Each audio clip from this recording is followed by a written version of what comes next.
Hello hi ಎಲ್ರಿಗೂ ನಮಸ್ಕಾರ. ನೀವು ನೋಡ್ತಾ ಇದ್ದೀರಾ ಖುಷಿ ಕುಕಿಂಗ್.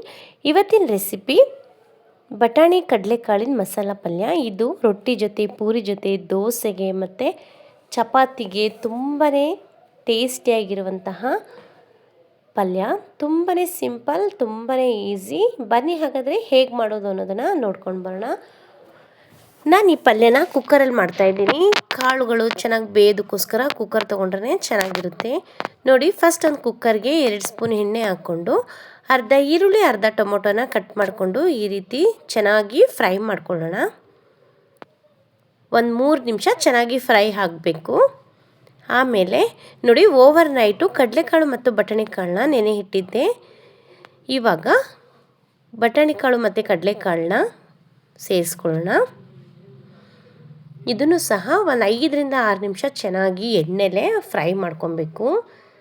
ಈ ರೀತಿ ಫ್ರೈ ಮಾಡ್ಕೊಳೋದ್ರಿಂದ ಚೆನ್ನಾಗಿರುತ್ತೆ, ಸ್ಮೂತಾಗಿ ಬೇಯುತ್ತೆ.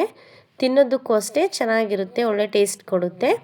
ನೋಡಿ, ಈ ರೀತಿ ಎಲ್ಲ ಚೆನ್ನಾಗಿ ಫ್ರೈ ಮಾಡ್ಕೊಬೇಕು. ಇದು ಓವರ್ ನೈಟು ಅಂದರೆ 7ರಿಂದ 8 ಅವರ್ ನೆನೆ ಇಡಬೇಕು ಬಟಾಣಿ ಕಾಳು ಕಡಲೆಕಾಳು, ಅವಾಗ ಚೆನ್ನಾಗಿ ಬೇಯುತ್ತೆ. ಆಮೇಲೆ ಇದ್ರ ಜೊತೆ ಕಾಂಬಿನೇಷನ್ ಆಗಿ ಬೀನ್ಸು, ಕ್ಯಾರೆಟು ಮತ್ತು ಆಲೂಗೆಡ್ಡೆ ತೊಗೊಂಡಿದ್ದೀನಿ. ಇದನ್ನು ಸಹ ಕಟ್ ಮಾಡಿ ವಾಶ್ ಮಾಡಿ ಹಾಕ್ಕೊಳ್ತಾ ಇದ್ದೀನಿ. ನೋಡಿ, ಇದನ್ನೆಲ್ಲ ಚೆನ್ನಾಗಿ ಫ್ರೈ ಮಾಡ್ಕೊಬೇಕು. ಆಲೂಗೆಡ್ಡೆ ಜಾಸ್ತಿ ಏನು ಹಾಕ್ಕೊಳ್ಳೋದು ಬೇಡ, ಒಂದು ಹಾಕ್ಕೊಂಡ್ರೆ ಸಾಕು. ಇಲ್ಲಾಂದರೆ ಕ್ಯಾರೆಟು ಮತ್ತು ಆಲೂಗೆಡ್ಡೆ ಎರಡು ಸ್ವೀಟ್ ಇರೋದ್ರಿಂದ ಪಲ್ಯನೂ ಸಹ ಸ್ವೀಟ್ ಆಗಿಬಿಡುತ್ತೆ. ಹಾಗಾಗಿ ಕ್ಯಾರೆಟು ಸಹ ಒಂದು ಯೂಸ್ ಮಾಡಿ, ಆಲೂಗೆಡ್ಡೆನೂ ಸಹ ಒಂದು ಯೂಸ್ ಮಾಡ್ಕೊಳ್ಳಿ. ಬೀನ್ಸು ಸ್ವಲ್ಪ ಜಾಸ್ತಿ ಹಾಕ್ಕೊಂಡ್ರೆ ಚೆನ್ನಾಗಿರುತ್ತೆ. ನೋಡಿ, ಇದನ್ನು ಸಹ ಒಂದು 5ರಿಂದ 6 ನಿಮಿಷ ಚೆನ್ನಾಗಿ ಫ್ರೈ ಮಾಡ್ಕೊಬೇಕು. ಇವಾಗ ಒಂದು ಚಿಕ್ಕ ಸ್ಪೂನಲ್ಲಿ 1 ಸ್ಪೂನ್ ಆಗೋಷ್ಟು ಅರಿಶಿನ ಪುಡಿ ಹಾಕ್ಕೊಳ್ತಾ ಇದ್ದೀನಿ. ಮತ್ತು ರುಚಿಗೆ ಬೇಕಾದಷ್ಟು ಕಲ್ಲುಪ್ಪು ಹಾಕ್ಕೊಳ್ತಾ ಇದ್ದೀನಿ. ಉಪ್ಪು ಹಾಕ್ಕೊಂಡ್ಬಿಟ್ಟು ಇವಾಗ ಮತ್ತೆ 1-2 ನಿಮಿಷ ಮಿಕ್ಸ್ ಮಾಡ್ಕೊಳ್ಳೋಣ. ಇದಕ್ಕೆ ನೀರೇನು ಹಾಕ್ಕೊಳ್ಳೋದು ಬೇಡ, ಹಾಗೇ ಫ್ರೈ ಮಾಡ್ಕೊಬೇಕು. ತುಂಬಾ ಟೇಸ್ಟಿಯಾಗಿರುತ್ತೆ. ಬಿಸಿ ಬಿಸಿ ಚಪಾತಿಗೆ, ದೋಸೆಗೆ ಮತ್ತು ರೊಟ್ಟಿ ಜೊತೆ ಅಂತೂ ಒಳ್ಳೆ ಕಾಂಬಿನೇಷನ್ ಅಂತಲೇ ಹೇಳ್ಬೋದು. ಇವಾಗ ಖಾರಕ್ಕೆ ಬೇಕಾದಷ್ಟು ಅಚ್ಚ ಖಾರದ ಪುಡಿನ ಹಾಕ್ಕೊಳ್ತಾ ಇದ್ದೀನಿ. ನೋಡಿ, 1.5 ಸ್ಪೂನ್ ಖಾರದ ಪುಡಿ ಮತ್ತು 2 ಸ್ಪೂನ್ ಆಗೋಷ್ಟು ಧನಿಯಾ ಪುಡಿ ಹಾಕ್ಕೊಂಡು ಮಿಕ್ಸ್ ಮಾಡ್ಕೊಳ್ಳೋಣ.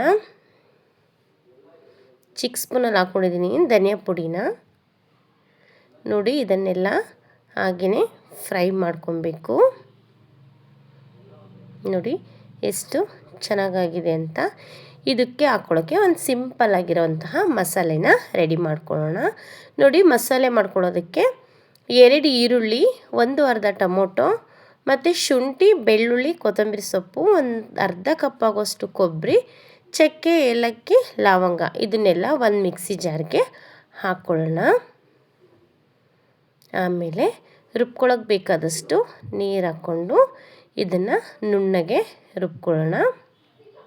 ಇವಾಗ ಫ್ರೈ ಆದಂತಹ ತರಕಾರಿ ಜೊತೆ ಮಸಾಲೆನ ಸೇರಿಸ್ಕೊಬೇಕು. ಮಸಾಲೆಗೂ ಅಷ್ಟೇ ನೀರು ಹಾಕ್ಕೊಂಬಿಡಿ, ಹಾಗೇ 1-2ರಿಂದ 3 ನಿಮಿಷ ಫ್ರೈ ಮಾಡ್ಕೊಳ್ಳೋಣ. ಯಾಕಂದರೆ ಈರುಳ್ಳಿ, ಟೊಮೊಟೊ, ಕೊಬ್ಬರಿ ಎಲ್ಲದನ್ನು ಸಹ ನಾವು ಹಸಿದೇ ತೊಗೊಂಡಿದ್ದೀವಲ್ಲ, ಸೊ ಅದಕ್ಕೋಸ್ಕರ 1-2 ನಿಮಿಷ ಇದನ್ನು ಹಾಗೇ ಫ್ರೈ ಮಾಡ್ಕೊಬೇಕು.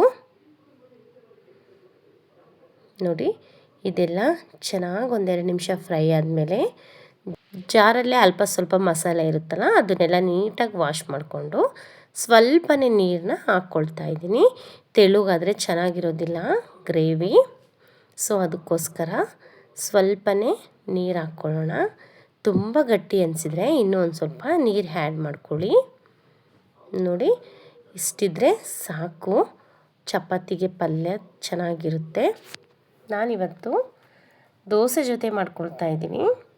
ನೋಡಿ, ಕೊನೆಯದಾಗಿ 1-2 ಸ್ಪೂನ್ ಆಗುವಷ್ಟು ಕುರ್ಷನಿ ಪುಡಿ ಹಾಕ್ಕೊಳ್ತಾ ಇದ್ದೀನಿ. ಇದು ಆಪ್ಷನಲ್, ನಿಮಗೆ ಬೇಕಿದ್ರೆ ಹಾಕ್ಕೊಳ್ಳಿ, ಇಲ್ಲಾಂದರೆ ಹಾಗೇ ಮಾಡ್ಕೊಬೋದು.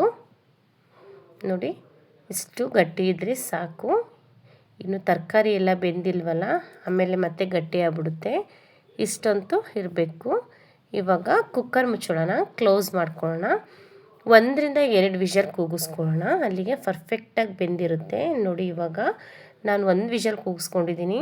ಪಲ್ಯ ಅಂತೂ ಪರ್ಫೆಕ್ಟಾಗಿ ಆಗಿದೆ. ಎಷ್ಟು ಚೆನ್ನಾಗಾಗಿದೆ ಅಂತ ನಿಮಗೆ ಕಾಣಿಸ್ತಾ ಇದೆ ನೋಡಿ. ತುಂಬ ಗಟ್ಟಿನೂ ಆಗಿಲ್ಲ, ತುಂಬ ತೆಳುಗೂ ಆಗಿಲ್ಲ, ಒಂದು ಮೀಡಿಯಮ್ ಆಗಿ ಪರ್ಫೆಕ್ಟಾಗಿ ರೆಡಿಯಾಗಿದೆ ಪಲ್ಯ. ನೋಡ್ತಾ ಇದ್ದೀರಿ ಎಷ್ಟು ಚೆನ್ನಾಗಿ ಬಂದಿದೆ ಈ ಪಲ್ಯನ ಅಂತ.